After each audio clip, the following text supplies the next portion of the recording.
Imagina só descobrir que um vampiro está vindo te buscar. Bem assustador, né? E é exatamente isso que acontece em Nosferatu de 2024, o filme que nós vamos falar no vídeo de hoje. Então, se você já assistiu essa obra e quer se aprofundar ainda mais no universo deste filme, ou se você ainda não assistiu e quer saber do que se trata e se vale a pena assistir, fica nesse vídeo até o final que ele tá bem legal e bem assustador.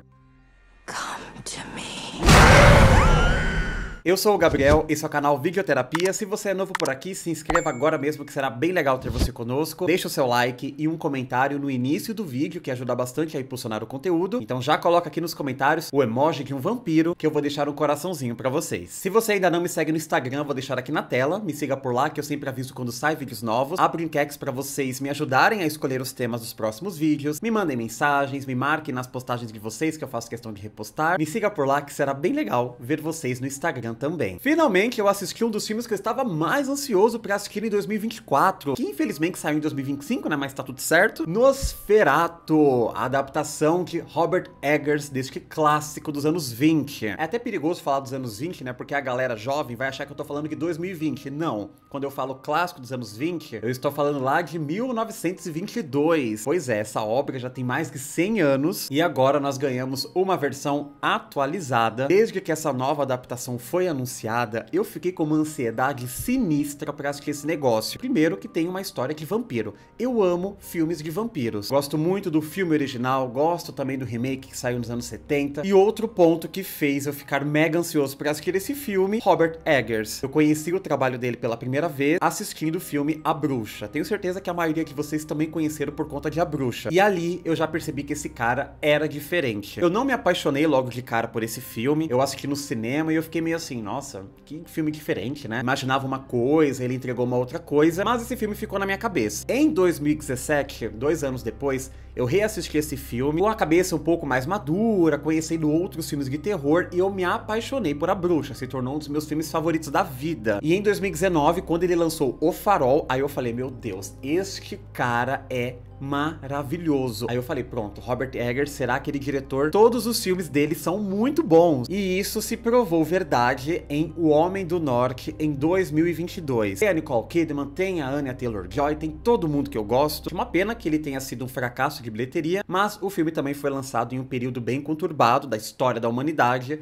que foi a Pandemics. Então esse diretor já tinha entregado 3 filmes que eu falei, cara, são perfeitos. Como pode esse cara conseguir este feito? Aí vem aquela coisa, né? A famosa maldição do quarto filme, que o diretor prova se ele é realmente um ótimo diretor ou ele estava dando sorte. Embora eu não acredite muito nessa coisa de sorte, né? Porque o cara trabalhou duro pra conseguir fazer 3 ótimos filmes, mas vamos usar esta palavra sorte só pra exemplificar o que eu estou dizendo. O quarto filme é quando o diretor ele se consagra ou não. Isso também acontece no mundo da música, né? Que a gente chama de a maldição do quarto álbum. E é com muita alegria, mas com muita alegria mesmo, que eu falo que esse filme é uma porcaria. Não, brincadeira.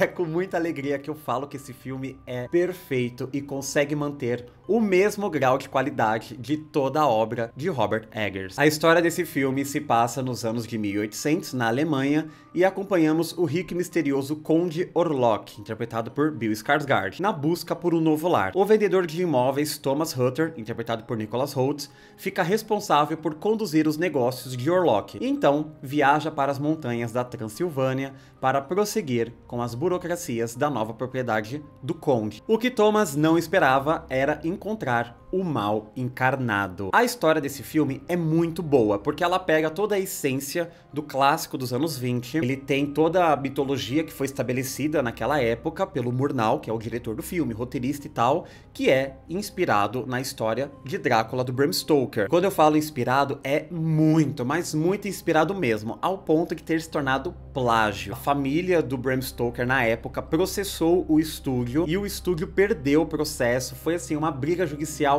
sinistra e o estúdio foi condenado a destruir todas as cópias de Nosferatu. Por sorte, algumas cópias conseguiram sobreviver a essa destruição em massa, e se hoje nós temos acesso ao clássico Nosferatu, é graças a essa sorte que nós tivemos lá naquela época. E o que o Robert Eggers fez com essa história foi potencializar todos os aspectos da história original. Então ele potencializou os personagens, ele colocou um background bem mais interessante nos protagonistas, principalmente principalmente na Ellie. Então o Robert Eggers, ele expande esse universo. E ele também traz novas características pro grande vilão da obra. Então esses pontos são bem interessantes porque são pontos que ficaram em aberto lá do filme dos anos 20. O filme ele tem várias diferenças do filme original. Eu vou falar melhor sobre isso na parte com spoilers deste vídeo, mas essas diferenças foram bem necessárias para contar a história do jeito que o Robert Eggers quis contar. Vale mencionar, este filme não é uma réplica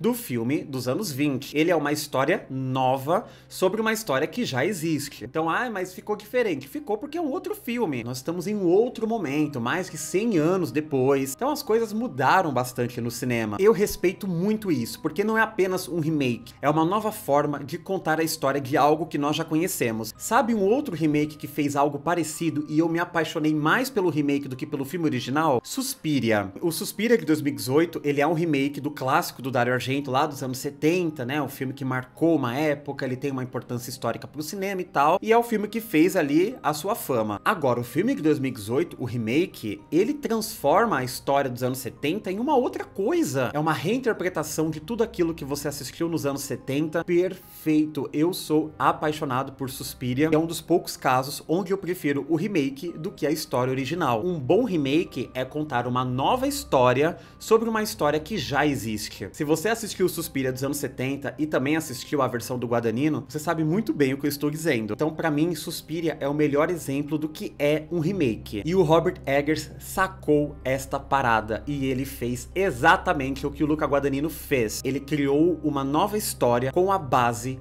do filme original e ficou espetacular. E ele construiu um arco para os personagens absurdo. No final do filme você fica intrigado com tudo que aconteceu, como cada um daqueles personagens contribuiu para o resultado final. Se você está pensando em fazer um remake de um filme clássico, usem Suspiria de 2018 e Nosferatu de 2024 como referência para isso. Eu tive a experiência de assistir esse filme em uma sala IMAX e foi uma experiência absurda. Esse filme ele foi feito para ser assistido numa tela gigantesca, com aquele som absurdo que você fica, meu Deus do céu, eu estou dentro do filme, o Nosferatu vai aparecer aqui, ele vai me pegar, ele vai acabar com a minha pipoca, e era exatamente o que eu queria ver. Queria sentir essa tensão, eu queria sentir medo daquele personagem, e eu senti medo dele, principalmente da voz do Bill Skarsgård, que faz o Orlok. O cara, ele está com uma voz tão grave que a minha situação cardíaca, enquanto eu assisti esse filme, ela ficou em um estado grave. Ele deu várias entrevistas dizendo que ele fez várias aulas, né, com cantores de ópera, um monte de coisa, pra conseguir alcançar esse tom grave muito abaixo do que ele já tinha, né, porque os homens geralmente têm um tom mais grave na hora de falar, na hora de cantar. A voz dele é muito assustadora. Eu sei que tem muitas pessoas que gostam de assistir filme dublado, eu defendo a dublagem brasileira, eu acho maravilhosa, uma das melhores do mundo, mas se possível, assistam esse filme no idioma original, que a voz do Bill Skarsgård, ela merece ser ouvida, porque o cara trabalhou muito pra chegar naquele ponto. Medo de acordar de madrugada com ele falando coisas no meu ouvido. E por falar em Bill Skarsgård, que é essa caracterização desse cara é simplesmente absurda. A maquiagem desse filme está impecável.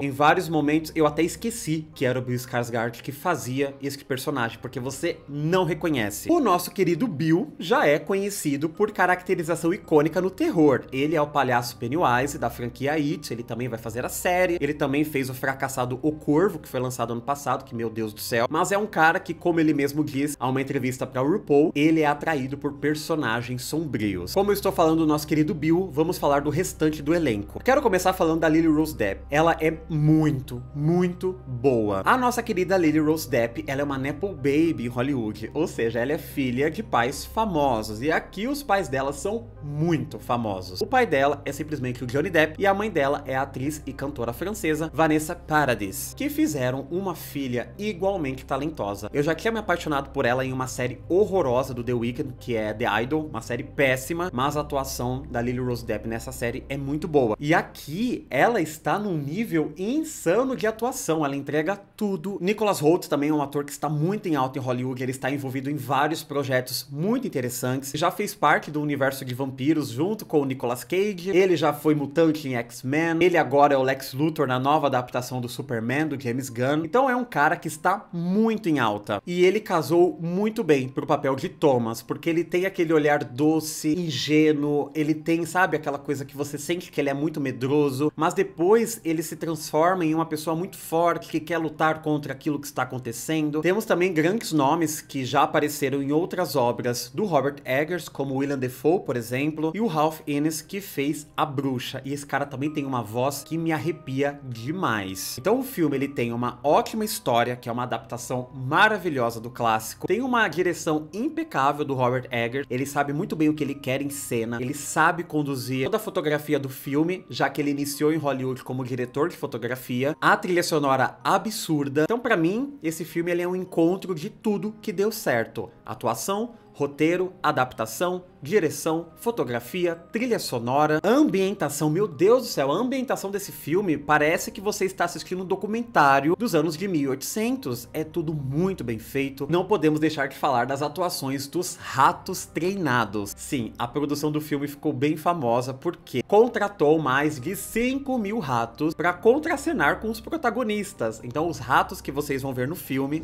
são ratos de verdade. E em várias entrevistas os atores disseram que foi bem difícil contracenar com aqueles ratos em volta deles. Tem apenas uma coisa, mas assim, é uma coisa muito pequena que me incomoda nos filmes do Robert Eggers, mas isso é uma questão pessoal. O Robert Eggers, ele tem o hábito, isso em todos os filmes dele, tá? Na hora de fazer a transição das cenas em seus filmes, ele terminar as cenas de uma forma grandiosa, com a trilha sonora lá no talo, e em seguida ele vai pra uma cena muito calma, e aí tipo a trilha sonora tá aqui, de repente, tum. Tá tudo silêncio. E isso me incomoda, porque eu tenho ansiedade. E o meu coração, ele vai subindo, subindo, subindo, porque a trilha tá lá no talo. E de repente fica um silêncio, que eu não sei reagir muito bem a isso. Mas essa é uma questão pessoal. Então pra mim, esse é o único defeito do filme. Ele tem várias dessas cenas, que a cena termina lá no talo, com a trilha sonora gritando, aquela coisa entrando na sua cabeça de uma forma acelerada e de repente, silêncio. Com o Robert Eggers, pelo amor de Deus, você quer que uma pessoa saia em óbito desse cinema? E no caso seria eu, óbito, tá? Então eu fico preocupado de morrer enquanto eu assisto esses filmes. Inclusive, se você também sente isso enquanto assiste aos filmes do Robert Eggers, coloca aqui nos comentários pra provar que eu não estou sozinho nessa, porque às vezes eu acho que só eu tenho essa sensação. Agora é real, oficial, eu me apaixonei pelo quarto filme de Robert Eggers. Ele é um diretor que tem 4 filmes e os 4 filmes são perfeito. Então se você está na dúvida se deve ou não assistir Nosferatu no cinema, você deve assistir sim, tá? Vai agora, para tudo que você tá fazendo, não importa o horário. Gabriel, eu tô no meu trabalho, não importa. Peça pra sair mais cedo e vai assistir Nosferatu no cinema. E agora que eu já falei tudo que eu tinha que falar, sem spoilers, eu vou entrar na parte com spoilers desse vídeo, beleza? Então nesta parte eu vou contar alguns pontos interessantes que eu observei enquanto assisti a trama, vou falar das principais diferenças deste filme aqui com o filme original e contar algumas curiosidades de bastidores que eu descobri e trouxe aqui pra vocês. Mas antes de avançar para os spoilers, eu quero pedir pra você se inscrever no canal se ainda não for um inscrito, deixa o seu like, compartilha o vídeo com um amiguinho que também gosta de Nosferatu, coloca nos comentários se você acha que este é o melhor filme do Robert Eggers. O filme se passa em 1838 e nós acompanhamos o casal Ellen e Thomas. Eles são recém-casados e o Thomas trabalha como agente imobiliário e ele recebe uma proposta bem tentadora do seu chefe, o Herr Nock, dizendo que tem um conde na Transilvânia que quer comprar uma propriedade muito importante em Wisborg, na Alemanha, onde eles moram, só que o conde quer que o agente imobiliário vá pessoalmente. O Thomas acha isso muito estranho, mas como ele está precisando de dinheiro, ele é recém-casado e tal, ele aceita esta proposta. E isso deixa a Ellen muito perturbada, porque a partir disso,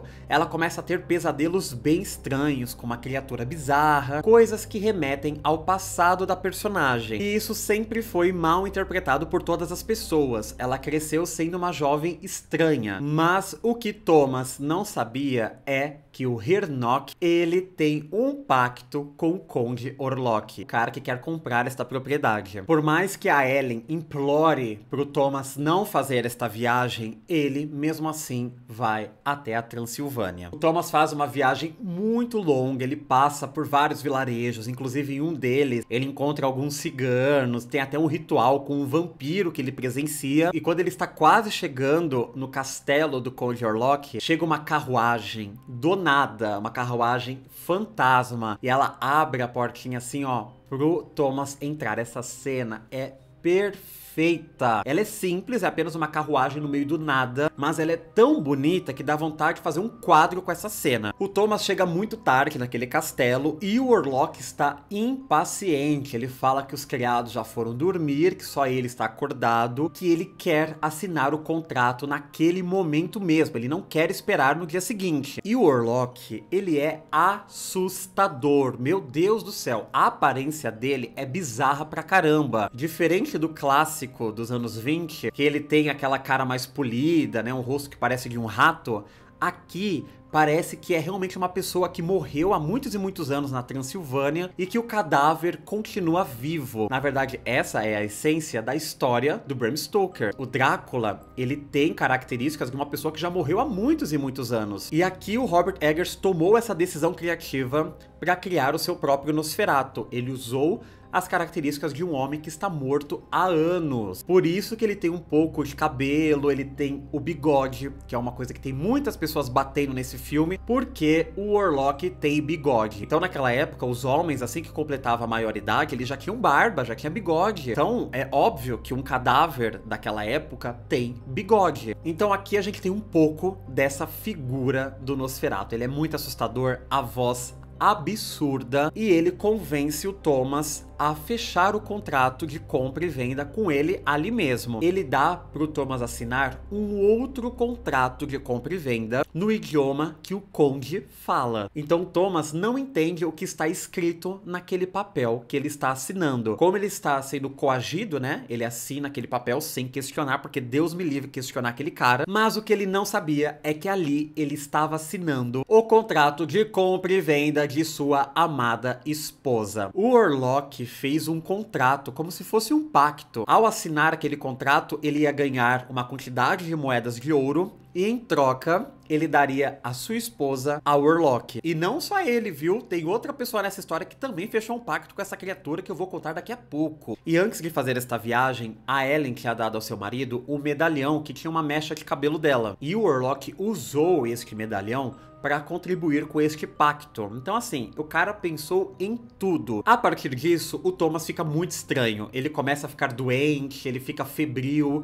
ele começa a ter umas alucinações. Enquanto isso, o Orlok vai se aproveitando disso com os seus dentinhos afiados. E ele chega, ó, no pescocinho do nosso querido Thomas. Correção, não é no pescoço, porque este vampiro aqui, ele não suga no pescoço, ele suga no peito. Colocar o vampiro para sugar o sangue no peito do personagem é uma forma de dominação ainda maior do que no pescoço. Enquanto isso, lá na Alemanha, a Ellen está enlouquecendo, ela tem vários pesadelos, ela tá ficando muito louca e ela cada vez mais está conectada com o Orlok. Eles têm uma conexão muito forte que se intensificou depois que o Thomas fechou o pacto sem saber com este conde. Então a Ellen, como ela está sozinha, ela vai até a casa de um casal de amigos, né, de uma família que é amiga deles. O Frederick, ele é um conde também, então é um cara muito rico, ele tá ali na Alemanha, um cara de muito sucesso, e ele recebe, né, a Ellen em sua casa, e como ela está doente, ele começa a cuidar, e eles chamam o médico Sivers para ajudar a Ellen.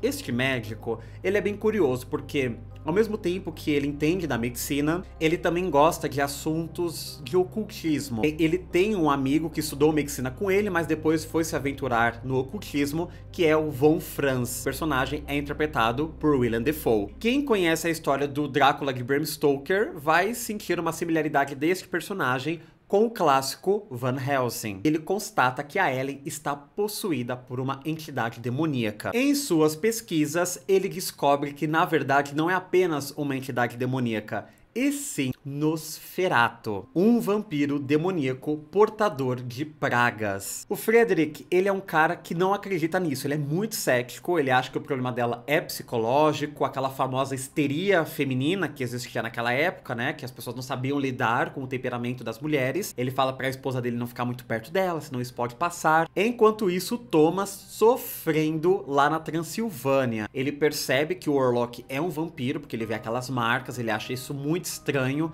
Ele tenta matar o Orlok. Ele encontra o caixão do Orlok, onde ele fica dormindo ali, né, durante o dia, porque ele não pode ficar no sol. Tenta matar o Orlok, mas o cara acorda. E essa cena é muito boa. O Thomas sai correndo, consegue escapar daquele castelo e ele vai parar em um outro vilarejo. E agora que o Orlok ele tem um plano definido, que é ficar com a sua amada, ele se coloca dentro de uma caixa e vai para um navio. E junto com ele, ele leva os ratos infestados de peste. A população toda do navio morre. Quando chega o navio lá na Alemanha, o navio está, né, um navio fantasma, mas ele está lotado de ratos. E os ratos saem atacando a cidade. E sabe o chefe do Thomas, o Hernok? Ele também está ficando muito louco por conta do Nosferatu.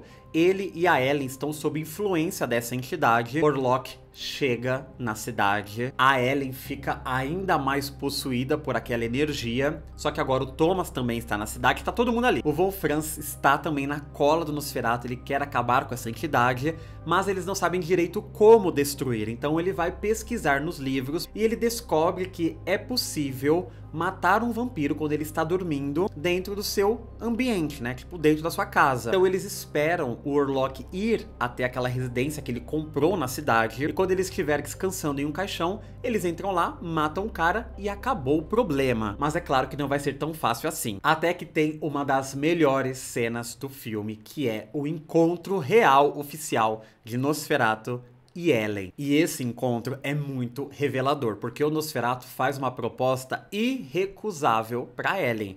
Ele fala: olha, minha querida, não com essa voz que eu tô falando, tá? Com a voz gravíssima. O seu marido assinou o pacto onde ele deixa eu casar com você. Então o seu marido já te liberou, eu dei o dinheirinho pra ele, você não precisa mais se preocupar com isso, mas você precisa aceitar o pacto por conta própria. E ela fala que não, que ela nunca iria aceitar ficar com aquele cara, porque entre o Nicholas Hoult e o Nosferatu, qualquer pessoa ficaria com o Nicholas Hoult, né? Aí ele fala: ah, mas você vai ficar comigo sim, porque senão eu mato o Thomas. A Ellen pertence a ele desde que ela era criança. Aí você pensa, como assim pertence desde que ela era criança? Pois é, aqui nós temos um plot twist bem interessante. Quando a Ellen era muito jovem, ela não entendia esses desejos sexuais que ela sentia, essa coisa, né, estranha e diferente de todas as jovens de sua idade. Então, ela orou para que alguma coisa do universo, uma entidade, um fantasma, qualquer coisa, aparecesse para fazê-la se sentir melhor. E quem atendeu ao seu chamado?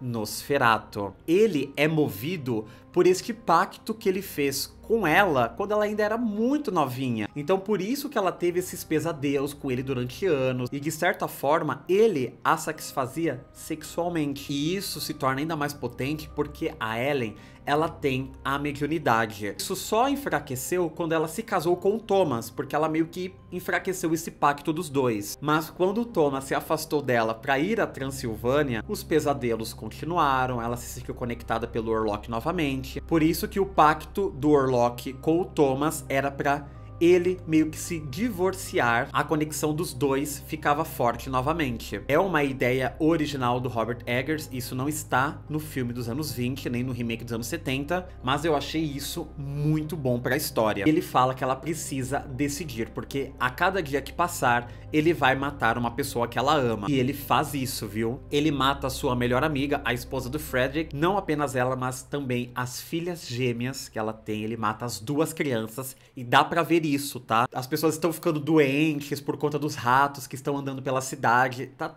tudo sendo destruído. E tudo isso vai parar caso a Ellen aceite ficar com o Orlok. Mas aqui tem um outro plot twist. O Von Franz descobre que apenas isso não é capaz de matar o Orlok. Ele só pode morrer com o sacrifício de uma bela dama. E quem seria a bela dama aqui? Lily Rose Depp. Ele conta isso a ela e ela também já sabia disso, então ela fala, olha, leva o Thomas pra essa jornada, pra ele ficar longe de mim, porque senão ele não vai deixar eu me sacrificar e eu dou um jeito de acabar com o Orlok. Então o Von Franz faz isso, ele leva o Thomas e o Frederick pra uma outra jornada em busca do caixão do Orlok pra matá-lo, enquanto a Ellen se prepara pra receber o conde em seu quarto. Nesse meio tempo, o Frederick, ele fica doente com a peste e tem uma cena muito mórbida dele desenterrando a sua esposa, cometendo profilia com ela, e ele morre enquanto ele está tendo relações com a sua falecida esposa. Bem sinistro, né? O médico Sievers também se junta com o Thomas e o Von Franz para combater o mal.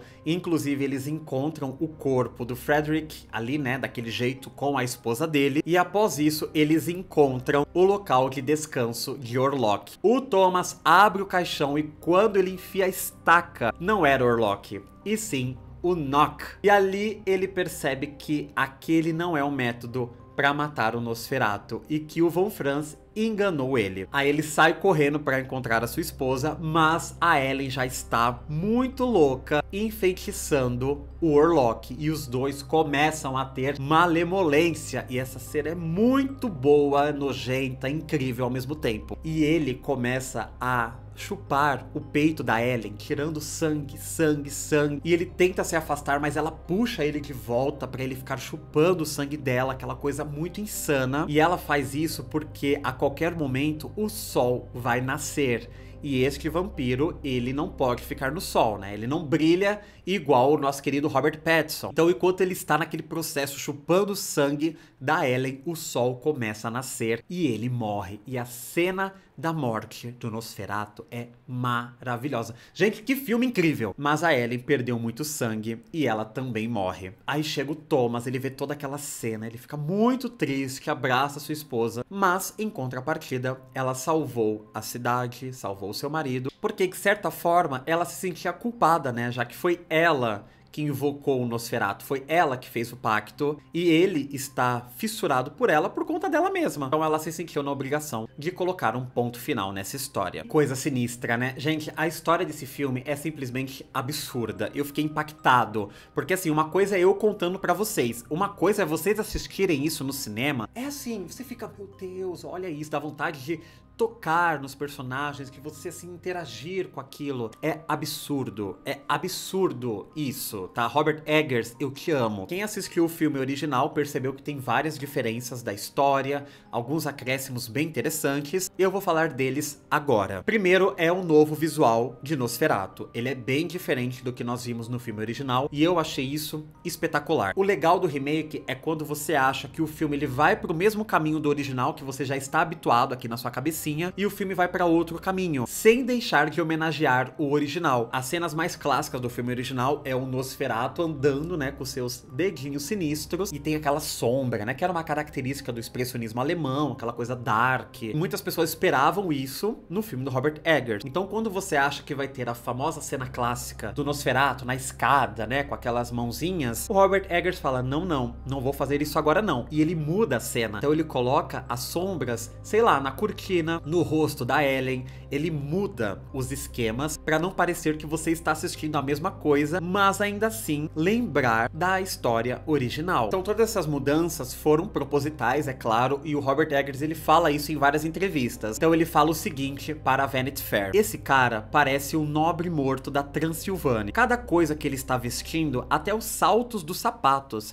é o que ele teria usado naquela época. Então você percebe que foi tudo muito bem pensado, e aqui o filme ele se aproxima mais de uma lógica. O Murnau, ele colocou aspectos de um rato. O Nosferatu, ele carregava a praga, né, os ratos, aquela coisa toda. Então ele fez o rostinho dele ali mais próximo de uns ratos. O Eggers se aproximou mais da realidade. E outra diferença gritante que nós temos neste filme é a criação do personagem Von Franz, o personagem do William Dafoe. O novo personagem, ele é um caçador de vampiros e praticamente científico do mundo do ocultismo, e que ajuda Ellen e Thomas a descobrir o mistério por trás da maldição maldição de Nosferatu. Esse personagem foi criado com base no personagem Van Helsing. Então o Eggers fala que ele criou esse personagem para conectar o público com as histórias sobrenaturais, porque se não tivesse esse personagem, nenhum dos outros personagens teria o conhecimento para matar Nosferatu. Como é que eles iam saber o que fazer com esse cara? Outra diferença aqui tem a ver com a Ellen. Aqui foi ela que invocou o Nosferatu, ela que fez um pacto com ele, quando ela era uma menina mais jovem, usando sua conexão com o sobrenatural. Então é por causa disso que eles têm essa conexão,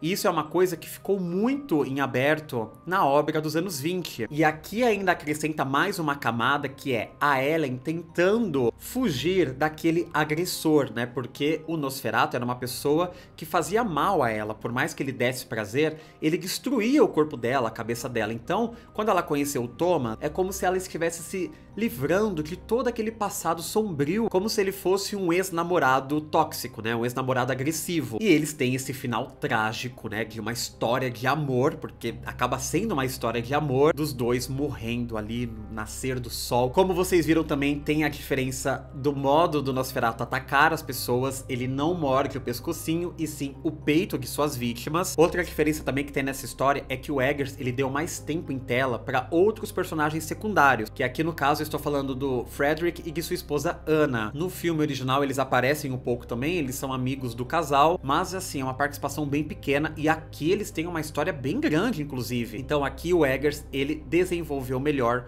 todos os personagens do filme, ele deu um background, ele deu uma história pra todo mundo. E é uma diferença do filme original também. Tem uma outra diferença também, que a Ellen aqui, ela dá um medalhão pro Thomas usar pra se lembrar dela, e tem a mecha do cabelo. No filme original, o Thomas não carrega o medalhão, e sim uma foto de sua amada. E o Nosferatu se apaixona pela foto dela, porque vê que é uma mulher muito bonita e tal. Então, a partir desta conexão com a foto da Ellen, é que o Nosferatu começa a seduzir a jovem. Uma diferença também bem interessante tem na personalidade do Thomas. Thomas, quando descobre a verdadeira, né, face do Orlok, ele foge, ele não tenta matar o Orlok. Diferente dessa versão aqui, ele tenta matar o Orlok 2 vezes. Então aqui o Thomas, ele é mais heróico, ele quer proteger, e essa lição é muito interessante porque dá um contraste muito legal com aquele rostinho angelical do Nicholas Hoult. E uma última diferença também na característica de um dos personagens é do personagem Hernok, o chefe do Thomas. Aqui a gente vê que o cara é maluco mesmo,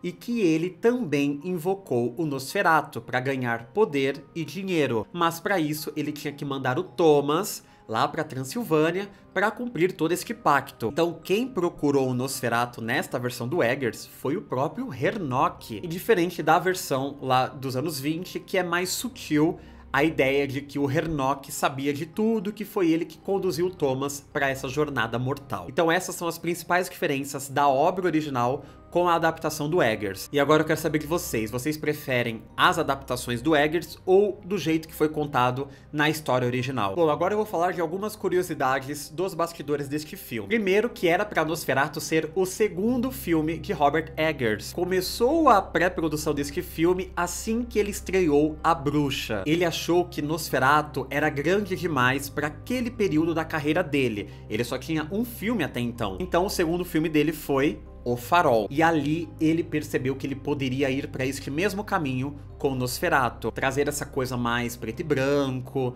uma filmagem diferente, com personagens mais enigmáticos, com duplas interpretações. E ali ele trocou uma ideia muito forte com William Dafoe. Ele falou dessa ideia dele de Nosferatu, que ele queria o Dafoe também em Nosferatu, e ele falou: cara, pode contar comigo, eu já fui o Nosferatu uma vez no cinema, então eu vou tirar de letra esse filme. O William Dafoe já foi o Nosferatu uma vez no cinema, em um filme de 2000 chamado A Sombra do Vampiro, e tem como se fosse uma sátira com o universo de Nosferatu, e o William Dafoe faz esse personagem. Então a ideia original do Eggers era o William Dafoe ser o Nosferatu. Olha só como as coisas mudaram depois. Depois o Eggers recebeu a proposta de fazer um filme mais blockbuster, que foi O Homem do Norte, um filmaço também de 2022, muito bom, e logo em seguida ele começou a pré-produção de Nosferatu agora pra valer. E quem seria a Ellen, na versão original do Eggers, era a Anya Taylor-Joy. Ela chegou a assinar contrato para fazer Nosferatu. Só que por conta de algumas situações da pré-produção, e também teve a Pandemics, teve as greves, aquela coisa toda, a produção foi atrasando.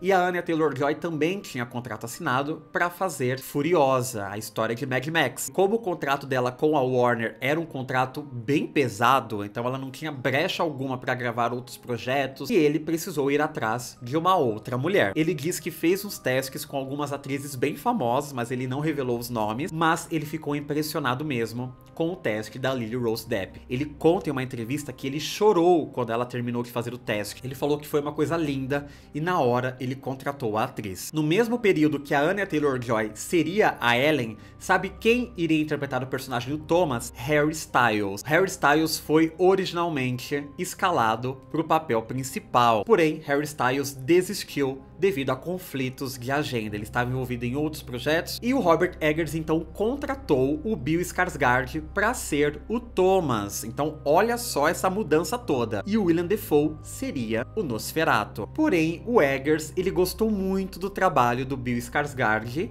como Pennywise. Ele sentiu aquela vibe sinistra, a mudança de voz, viu que era um ator bem versátil. Ele falou, olha, vamos fazer um teste de maquiagem em você e no Willem Dafoe, pra ver o que vai acontecer. E aí eles fizeram um teste prévio de maquiagem e ele se apaixonou na figura do Bill Skarsgård como vilão. Mas eles precisavam de um Thomas. Quem seria o Thomas dessa adaptação? O Robert Eggers conversou com umas pessoas, que conversou com umas outras pessoas, até que chegou Nicholas Hoult em seu escritório, e ele percebeu que Hoult era perfeito para o papel. Então o elenco ficou do jeito que nós vimos na versão final do filme. Mas olha só como as coisas eram para ser bem diferentes. Imagina Harry Styles, embora eu ache o Nicholas Hoult um ótimo ator e bem melhor do que o Harry Styles, mas eu adoraria ter assistido também a versão com esses dois outros atores. E como uma forma de agradecimento por toda a dedicação que o elenco teve com o filme, o Eggers, ele deu um presentinho para cada um daqueles atores. A Lily Rose Depp ficou com o colar da Ellen de presente. O Willem Dafoe ficou com uma maleta que o personagem dele usava para guardar ali as suas histórias, os seus livros e tal. E aqui teve um presente muito curioso pro Nicholas Hoult. Durante as cenas em que o Orlok está indo para cima do Thomas, né, que tem toda aquela conexão corporal entre eles, o Eggers perguntou pro Nicholas Hoult, e aí, como foi contracenar com o Bill? Foi da hora? A cena foi legal? Você curtiu? Aí ele fala que sim, que foi muito boa, mas que ele ficou sentindo a prótese peniana que o Orlok usa, né, que dá pra ver, inclusive, a prótese peniana dele em várias cenas, que aquela prótese ficou encostando na perna dele em vários momentos, ou seja, o Orlok ficou roçando na perna do Nicholas Hoult, e ele falou que ficou um pouco desconfortável com isso, né, porque, enfim, aí o Robert Eggers falou, ah é, beleza. Aí quando acabou as filmagens, cada um recebeu um presente, né, um souvenir daquela produção, e o que o Nicholas Hoult recebeu de presente? A prótese peniana de Bill Skarsgård como Orlok. Sim, gente, o cara fez isso. Ele emoldurou esta prótese peniana e deixou pendurado em sua casa. Então, se você for à casa de Nicholas Hoult, você vai encontrar a prótese peniana de Orlok / Bill Skarsgård. E como última curiosidade, essa aqui, para deixar os fãs de mídia física bem ansiosos pro lançamento desse filme em Blu-ray, Robert Eggers confirmou que nós teremos uma versão estendida desse filme em mídia física. E ele diz que são várias cenas bem legais e vai parecer que estamos assistindo esse filme pela primeira vez. Tô bem ansioso pra isso, viu, Robert Eggers? Não me decepcione. E essa é a história, as curiosidades e o final explicado de Nosferatu de 2024. Espero que vocês tenham gostado desse vídeo, foi uma delícia produzir esse conteúdo pra vocês, eu me apaixonei por esse filme. Não se esqueça de se inscrever no canal, deixar o seu like, compartilhar o vídeo com um amiguinho e coloca aqui nos comentários o que vocês acharam dessa nova versão desse personagem clássico para o cinema. Muito obrigado por terem assistido o vídeo até aqui, um beijo e eu vejo vocês no próximo vídeo. Tchau!